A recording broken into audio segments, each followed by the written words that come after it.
didn't get to the podium ahead of time, so give me just a moment, please.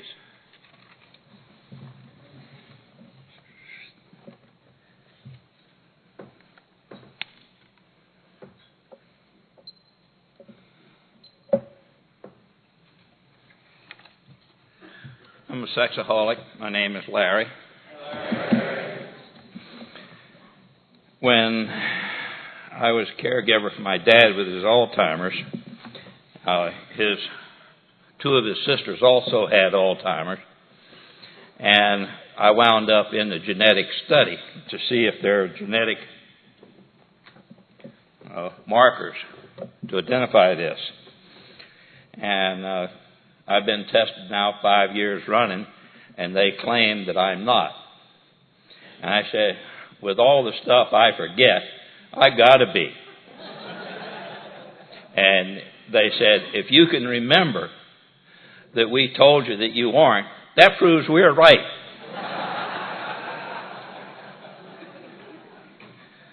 So I went upstairs to get stuff to bring down here, and I got started with it. I came down on the elevator and realized I got to go back up and get something else. So I came back down. Doggone, I forgot my name tag. So I had to go back for that. And just a trifle warm here. Let me take one off, please. But first, I'd like to make an announcement. I talked with Iris and Roy between Christmas and New Year's. Roy said he is doing well after the cancer surgery in his throat. He's now talking well, at least he was to me on the phone. And he appreciates all the cards and the letters of support that he has received that have been sent to SACO, and Kay and the staff has forwarded on to him. He's very grateful for that. So I told Roy that we were praying for him, and then he said, here's the prayer I suggested to friends in the groups I attend when they said they were praying for me. God, we ask for a breakthrough in lust recovery, that you pour out your Spirit in SA, and that you send laborers into your harvest. I ask you, where is that man's ego? He didn't ask for anything for him, just for the fellowship. What a way to exemplify service. Thank you, Roy. Most of you are aware that we are among the more than 200 12-step programs patterned after AA. I would like to read a poem that I received from a dear friend in Al-Anon. 'Twas the night before Christmas, and all through the club, enjoying a meeting instead of a pub. The ashtrays were clean, and the coffee was made. The big books were out, and we all had prayed. When out in the lot, there arose such a clatter. We all jumped up to see what was the matter. The chair with his big book, and I with my smokes, headed outside to find these two blokes. They came on inside and sat at the table and said that they'd chair as soon as they were able. To start with, they said, it's more than not drinking.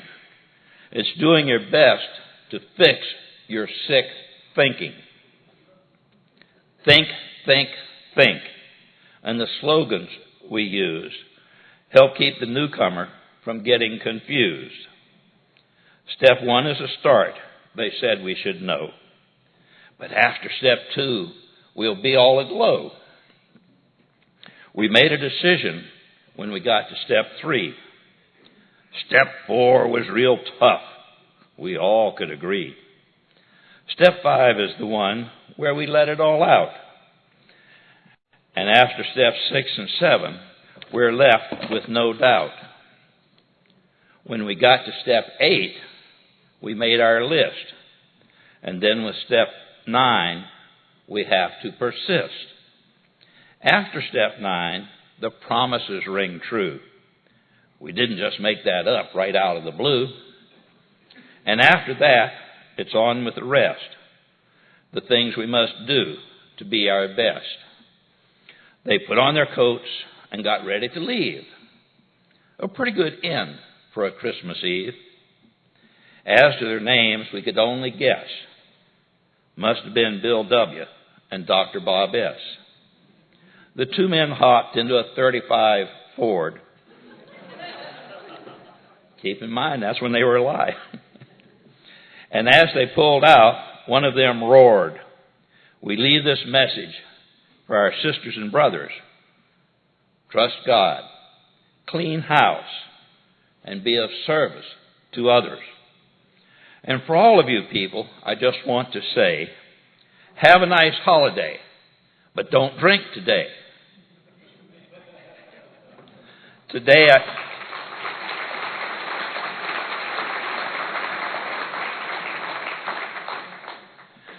I know that the light at the end of the tunnel is an old-timer walking ahead carrying a lantern.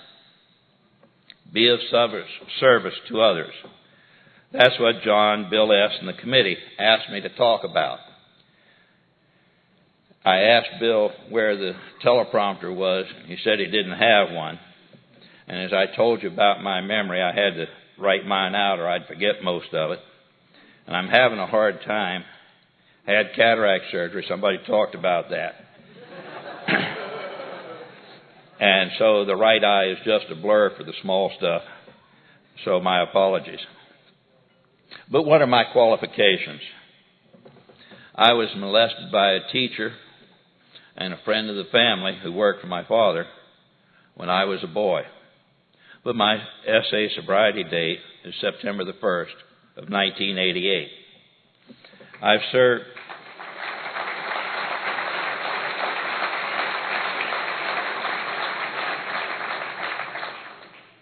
Thank you. I have served in half or more of the positions in my group, intergroup, and region, as well as service in the General Assembly. I was part of the bylaws committee in each of these groups. I wrote the draft of the 12 concepts article that's in the SA service manual. My sponsor, Barney W., has been saving his sobriety chips and then passing them on to me 30 months later. Why should I do service? Won't somebody else do it? I don't have the time. But my sponsor says, SA was here when I needed it. It is my responsibility to see to it that it's here when somebody else needs it. I do have to believe my sponsor, don't I? Besides, we have a poster in our meeting room that says, "Service is the rent we pay for a room on this earth." Don't tell anybody, but I printed it and put it there.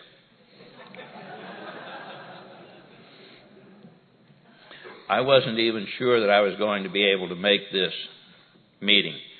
This is the first winter convention I've ever made because my wife doesn't like me to leave in the wintertime when there's snow and she has to drive. She wants a chauffeur. So I got her an all-wheel drive car and put 4 good snow tires on it. She says, "Okay, you can drive it." So when Bill asked me to speak, I talked to her about it, and after about a week, she says, "All right." But her sister-in-law was dying of lung cancer, and they weren't sure that she would even make Christmas. And then December the 30th, we put my daughter in the hospital. We got her out Wednesday over my objections. The psychiatrist refused to talk to us, said he didn't have time. I said, "She's not ready to come out." Well, they were discharging her. Either we picked her up or we didn't.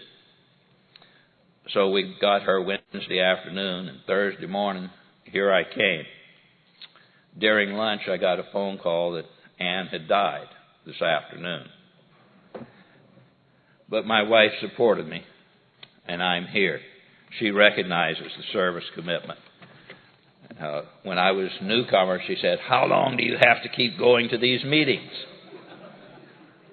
Now she says, "Aren't you going to your meeting? Time to go." Roy wrote a lot in the White Book about sobriety versus recovery, attitude adjustment, and changing our habits. I've seen another poster that says, "Failure is not fatal, but failure to change might be." Change has been in the public eye a lot in the last few months. But we in 12-step fellowships have long been told by our predecessors that changing our attitude is fundamental, the foundation on which our own recovery is built. Who wants to change? I didn't. Wasn't I pretty good just as I was? Well, maybe a little change. But how do I accomplish it? I mean, heck, I'd quit acting out hundreds of times. I just couldn't stay quit. So how do I accomplish it? Practice. And more practice. I've heard that practice makes perfect, but still, embarking upon a new course is difficult. Nobody else knows that.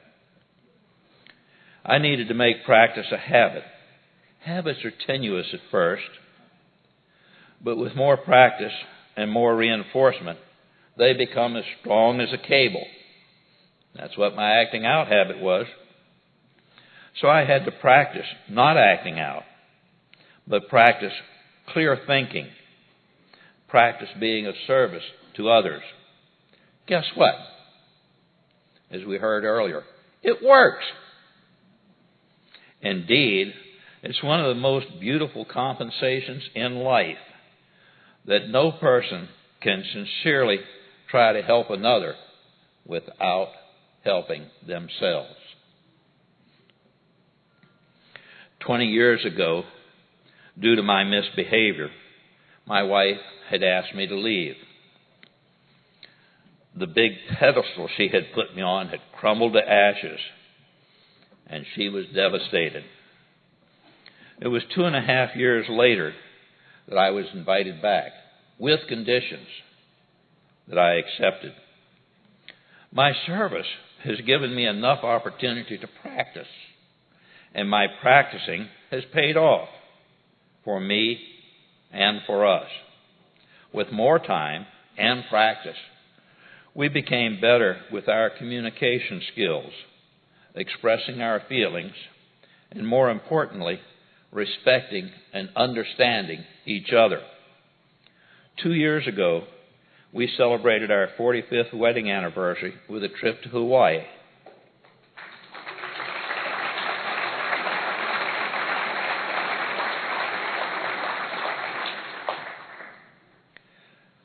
While we were there, I bought a pair of T-shirts. It says, "I survived the earthquake." The earthquake happened while we were on Maui, and it knocked out the power for the whole island. But I relate the T's to the earthquake that I caused in our marriage. The resentment for her taking charge and for her controlling nature has now mostly dissipated. The replacement was more tolerance on my part and more admiration for her skills and accomplishments. I'm still working on tolerance in my reactions to the world that doesn't revolve around me. I just exist within it. I'm sorry the listeners on the CDs can't see these visual aids, because I got some more of them. But those of you who are listening on CD, just think, if you'd come to the convention, you could have seen them.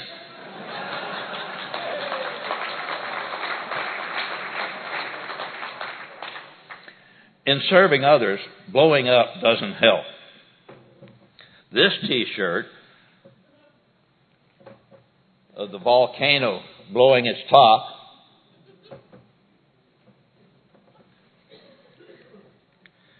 reminds me of my propensity to blow my own top.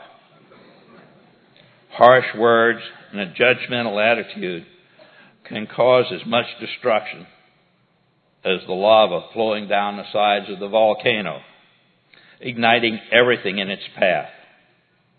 It's heartbreaking to contemplate the hurt that I caused. But while we were there, we actually took a helicopter trip and flew over acres and acres of hardened lava where forests, towns, and communities had been. As we flew over a house remaining in this sea of lava, the pilot told us that the man still lived there, but he had to use an ATV to get in and out over the rough lava. Couldn't sell the house. Who wanted to buy a house surrounded by acres of lava? But he had too much an investment in it to throw it away. How much of an investment do we have in our lives? We also drove through rainforests that had grown up in the ancient lava flows. And it was very reassuring to see that pain and destruction really can be replaced with peace and beauty. Yes, looking deeply, scars can still be found, but I believe that the pain of the scars can be lessened. I've been the recipient of others' kindnesses. It's only fair that I reciprocate. Our programs emphasize that we cannot make direct amends, that when we cannot make direct amends, we can pray for those whom we have hurt, and we can live better lives. Doesn't that sound like we could also give service to another person in reparation for those to whom direct amends are not possible?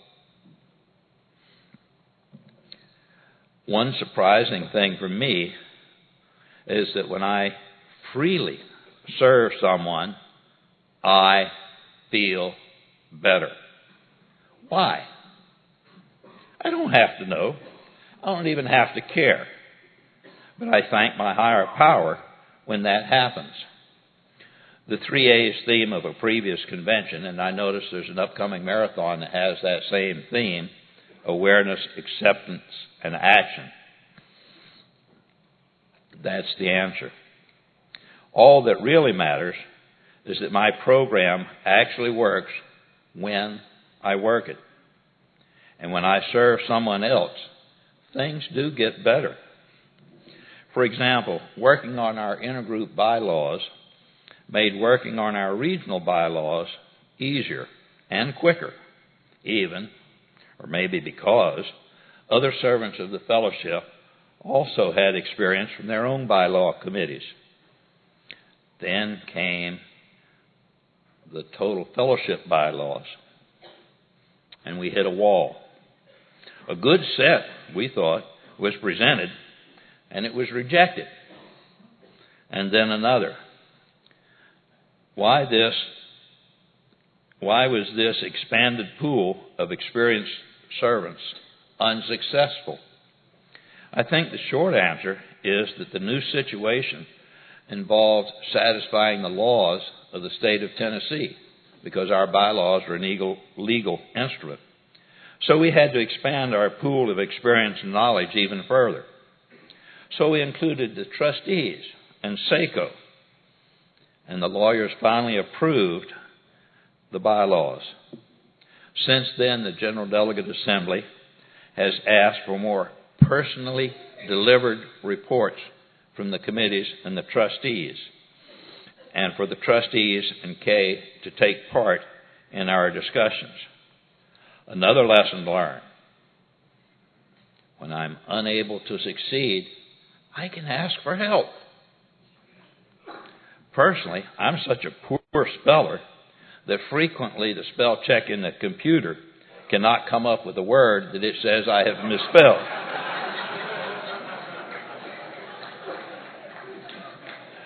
So then I got to go to the big dictionary. And guess what? It's not there either. So what do? I asked my daughter, the one we just got out of the hospital. She's borderline retarded, we were told, but she's a good speller. And that gives me more practice in asking for help.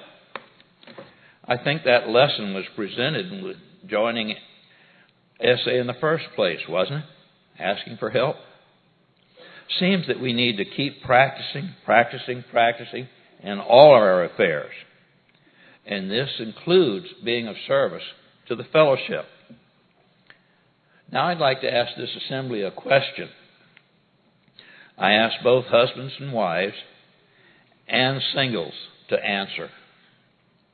Have you sometimes found real communication difficult?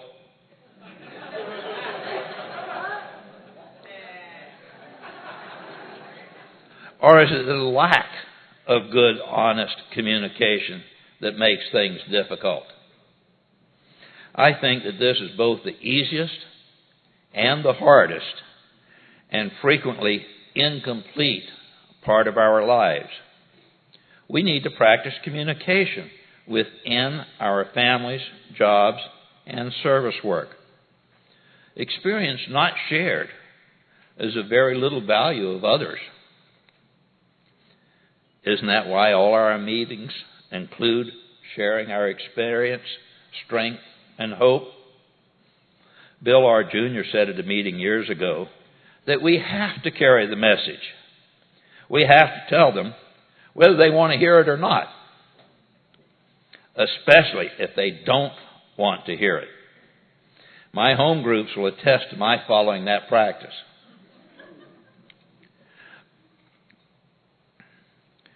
But because the message is not always accepted, I still feel inadequate for the job. However, my responsibility is to present it, period. What's done with it is not my responsibility. But when I shortchange myself, I hurt everyone, not just myself. Some members only want to attend meetings, and when asked to serve, decline. Say, you go ahead and do what you want to do. One thing I want is help. They don't yet realize that, despite Roy saying so, mere sobriety is only the start of recovery. Recovery, to me, means progressing to where my life should have been all along, whereas sobriety is just the cessation of acting out. You know, even if you're on the right track, you'll get run over if you just sit there.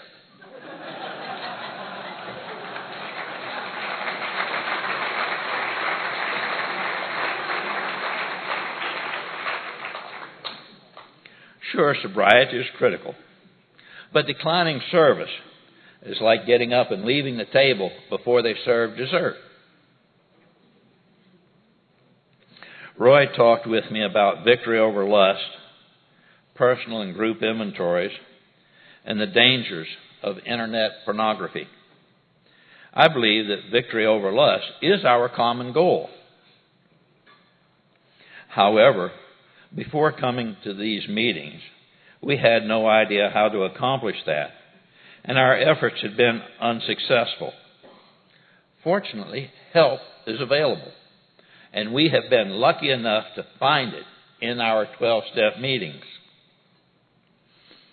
Sharing, step work, sponsorship, books, pamphlets, the SA newsletter, recordings, phone calls, marathons, conventions, they are all tools in our recovery toolbox. And even more tools are brought to light as we work our programs. I have a collection of the SA newsletters going back to 1989. And when we downsize, my wife says, we can't take it all. So that collection's in our group meeting room as part of our lending library. We also have 2 file cabinet drawers full of program recordings on cassette tape, plus several dozen CDs. quite frankly, I'm getting discouraged because they just aren't used that much. But we have them there. We got them. They're available. If you don't use it, so what? There's an old saying, you can lead a horse to water, but you can't make him drink. You can put his head down in the bucket and drown him, but you still can't make him drink. In steps 4 and 10, we take our inventories. But how often? Jesse L., who was nicknamed the Bozeman Hammer because of his hard-hitting program, was an old-timer when I was a newcomer. He seemed to like the word to, spelled T-O-O. He said that he never heard of anyone who had worked the steps too quickly, too thoroughly, or too often.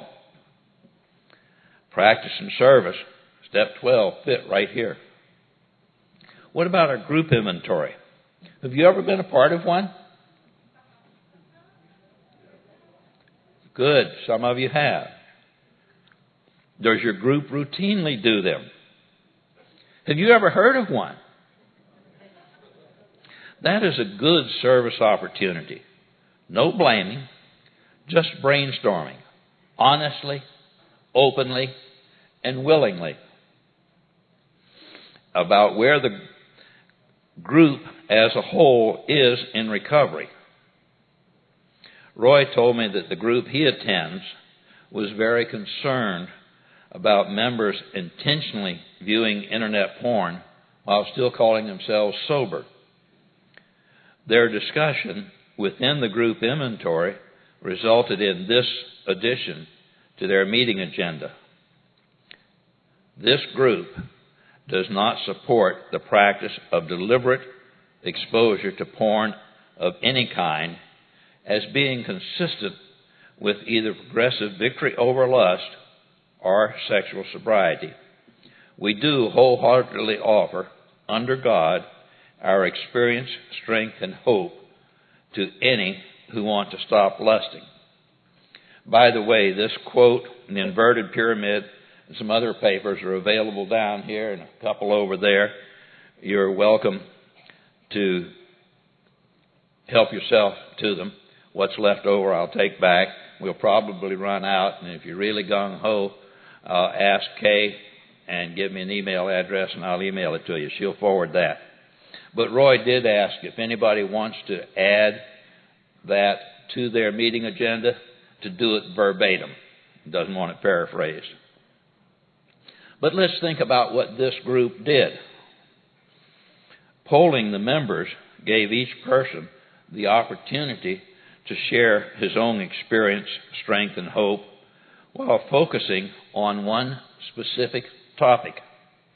The consensus provided reinforcement for everyone and was a service by all to all of the group. Now that service, having been communicated, gives all of us the chance to benefit our own groups. Sounds like good service to me. How about benefits of service? What do I get out of it? I get fellowship, friendships, improved relations with my higher power, my family, my neighbors, co-workers, and other friends. But most importantly, with myself, understanding myself, my weaknesses, my strengths that can be used for good, for dealing with my defects, and for working on my recovery. In my sickness, I was looking for ego boosts, for praise from others. In my recovery and in service to others, I noticed that need for ego boosts and praise is not so overwhelming. I'm accepted for who I am as others see me. You remember Popeye the Sailor Man? His favorite quote, "I am what I am. Here I am, warts and all, and that's okay." My home groups not only read the 12 steps and 12 traditions at every meeting, but also the 12 promises and 12 rewards. We all feel the effects of the encouragement that they offer. I've experienced the 12 promises come true and the 12 rewards come to pass. I have a peace that I never realized before. I don't believe I'd be in this state without service work. I also need to mention some of the service I have received. Debbie called us all family at lunchtime. You know what? Federal government recognizes that. At the St. Louis Convention, a bunch of us decided to go to the Arch. The National Park Service runs that facility. So I pulled out my Golden Age passport for seniors, and your family gets in with a reduced rate. They let all 20-some of us go through.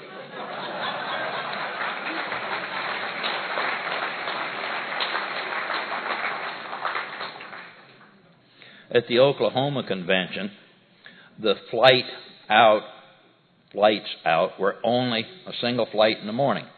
And I didn't want to have to leave Sunday morning and miss all the Sunday activity. So I made it my flight for Monday. And I found a motel that was about a third of the price of the convention hotel, and it was close to the airport, and they had a free shuttle to the airport. Problem was getting there. So I'm wandering around seeing if maybe somebody local might be traveling out that direction that could give me a ride. And I poked my head in the door, and here's a whole bunch of people sitting around talking. Turned out that was the convention committee. And they allowed me to ask my question. And is anybody heading out anywhere near the airport that I could get a ride? Sylvia said, well, when do you need to be there? Doesn't matter, any time tonight, just, to sleep before catching my flight. Well, why don't you stick around and come out with us? Okay. She called her kids. They cooked dinner for 20, 30 people.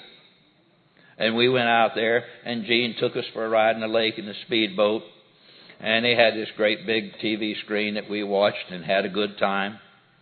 And one of the other guys from Philadelphia was also catching that flight. So we were going to share the motel room, which now made it 1/6 the cost of the convention hotel. And so one of the female members took us out to another meeting. And the meeting was in a church, and the pastor ran the meeting. And afterwards we went to a restaurant for a snack. The restaurant was operated by a parishioner. And everybody that came in with the pastor got a 10% discount. So after that, she took us out to the motel. Really appreciated that. And I remember that with a lot of fondness. But friends, brothers and sisters, you're hearing about the good benefits of service. But I also need to tell you that I've learned to be less greedy.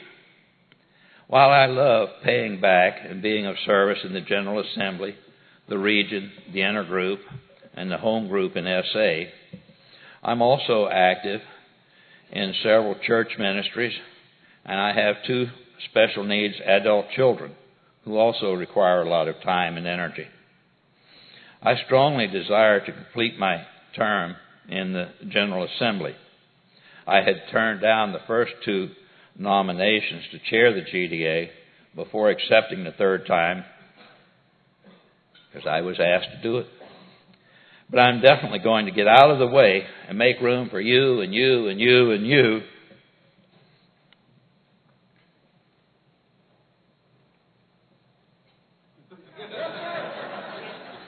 Oh, well. So you can join the ranks of faithful servants. You can obtain these benefits also. I'm not hogging them all to myself. There are enough service opportunities for everyone.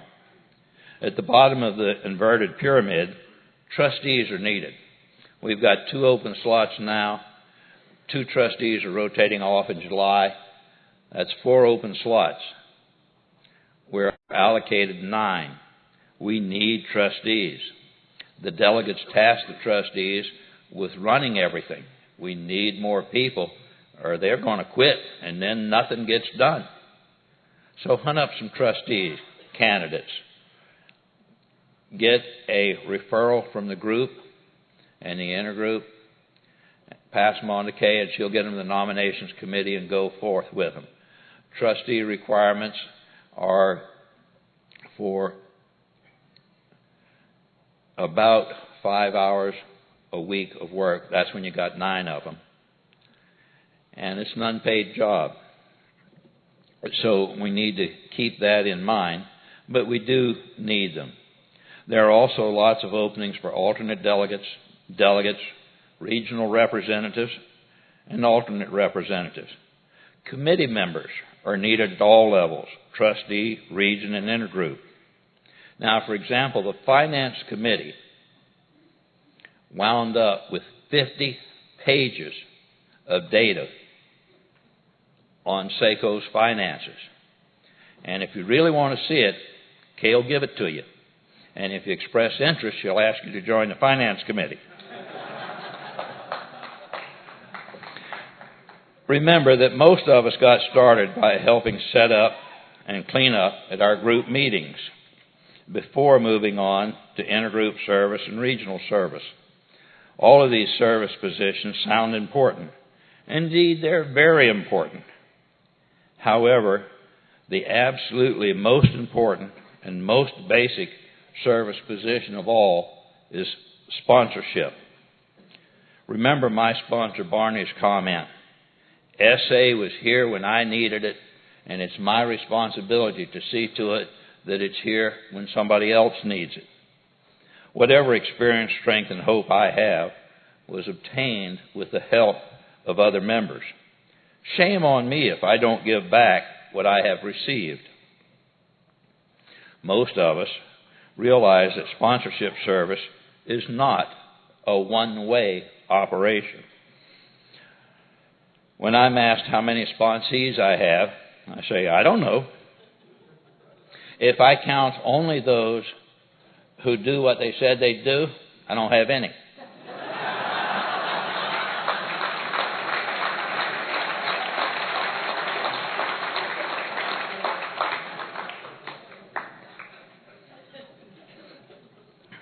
If I count all of those who claim me and call me once in a while, 2-3 times a year,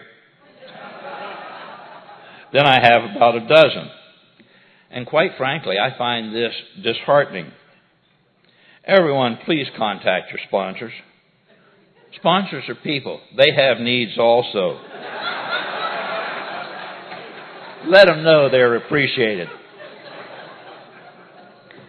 Years ago, one of the youngest in my group, college freshmen, whom I did not sponsor, asked at a meeting if I'd been riding my bicycle at a certain place at a certain time. Yes, I had. Why? Well, I was driving out to an adult club when I saw you, and then I turned around and went back home, still sober. 15, 18 years later, I still remember that. And I still get a boost for having been a good influence. Have I ever felt that my higher power has given me a job bigger than I could carry? How about a bigger burden than I was willing to carry? Aha! What a difference. There are many things I cannot do on my own. But higher power has not demanded that I carry on unaided. I did used to do a lot of carrying on unaided. But he led me to SA.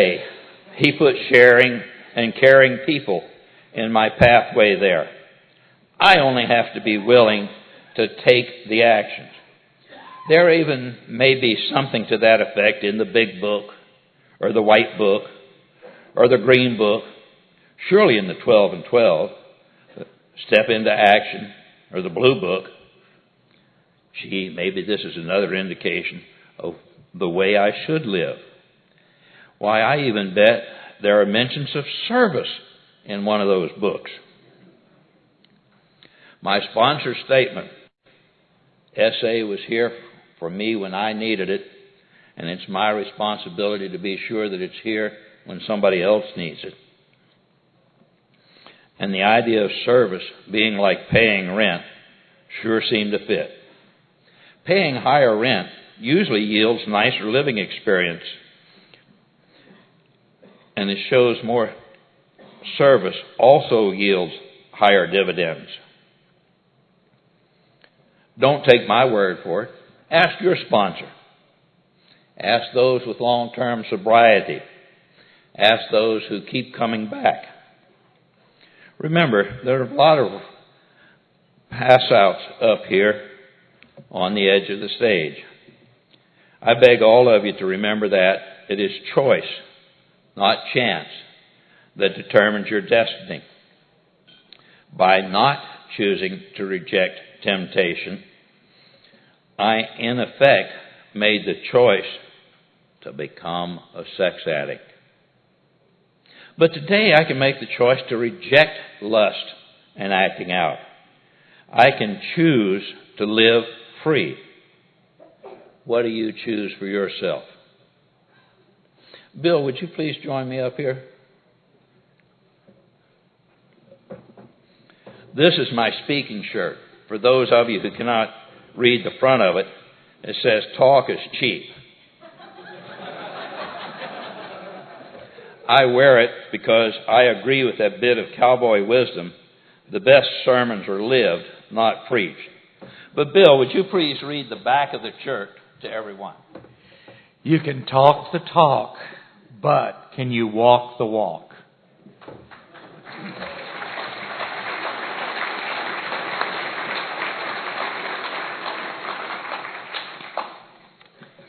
May your higher power surround you with His peace and comfort.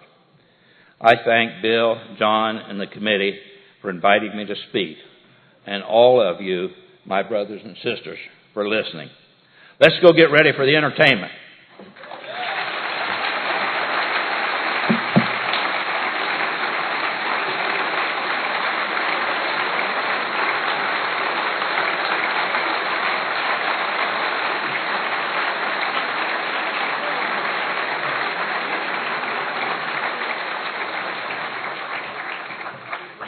Hey, before we close, one quick note. If you want a full set of tapes, stop out there and see Lee.